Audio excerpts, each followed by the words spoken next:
According to the FBI, hate crimes in America targeting Muslims or people who just appear to be Middle Eastern surged in the aftermath of 9/11. There is this cloud, with the hate crimes, with the profiling, with being rounded up. Again, I think this illustrates the power of film, that in spite of the reality, in spite of the material that we know to be true, we still embrace the mythology. The mythology is still a part of our psyches. Stereotypes take a long time to wither away. And for many of us, we're comfortable with our prejudices. We don't want to change. We've grown accustomed to this face.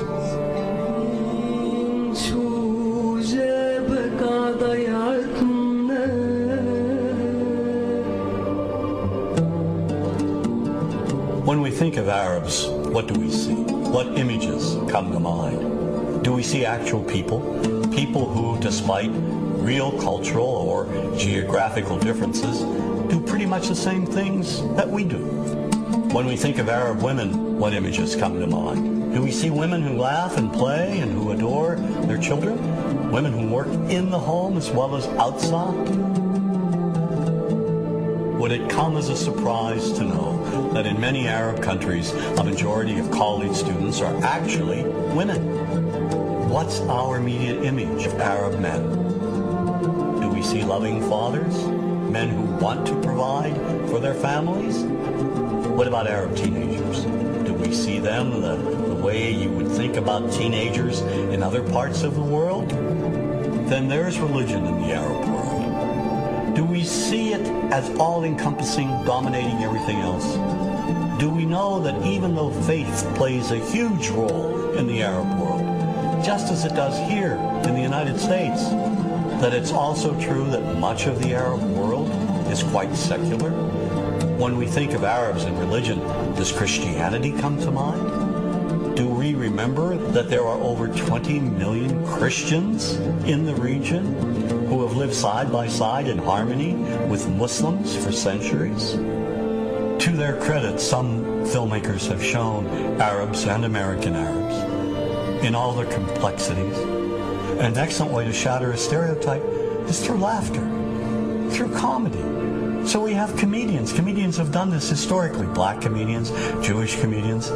So we see Arab comedians doing this, and this is one way to release the tension. My name's on a credit card, true story. Guy behind the counter picked up my credit card, sees the envelope card, looks at me all weird. He's like, hey buddy, what kind of name is, that?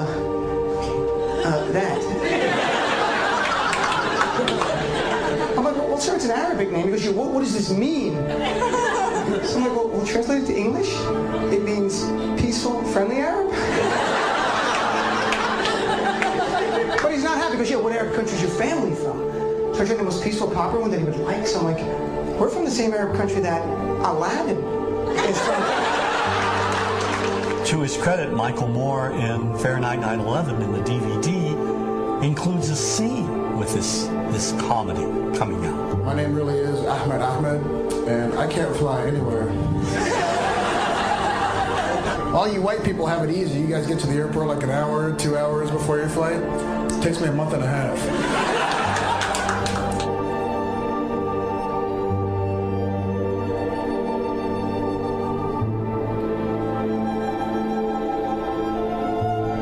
Nous vivons dans un monde qu'on peut critiquer, qui est le monde de la dérision. Vous le savez bien, et dans les médias, je dirais le monde de la dérision, on se moque de tout. Le fait que ça se fasse me satisfait. Parce que ça veut dire que nous avons, qu'on est libre, peu à peu... Il faut qu'on soit beaucoup plus sage que ça, qu'on rentre pas dans ces provocations. Et c'est pour ça que... C'est l'autocensure, ça, Jamel. Tu comprends ce que je veux dire? Si on commence à pas faire de dessin pour pas choquer les musulmans... Non, pour moi, c'est de l'autocensure. C'est la fin de la liberté d'expression. Pour moi, la liberté d'expression, la liberté d'expression et le respect font partie, sont mariés ensemble. Moi, je suis pour la liberté d'expression. Mais si je vais blesser une personne, pourquoi blesser la personne? Non, mais si moi j'ai envie de faire une caricature sur Mahomet ou sur un rabbin ou sur Jésus-Christ, il faut que j'ai le droit de le faire. Tu comprends? C'est ça la France. Quand tu sais que tu vas blesser 10 millions de personnes, pourquoi tu vas les blesser? Pourquoi? C'est la liberté, c'est ça. C'est la liberté de...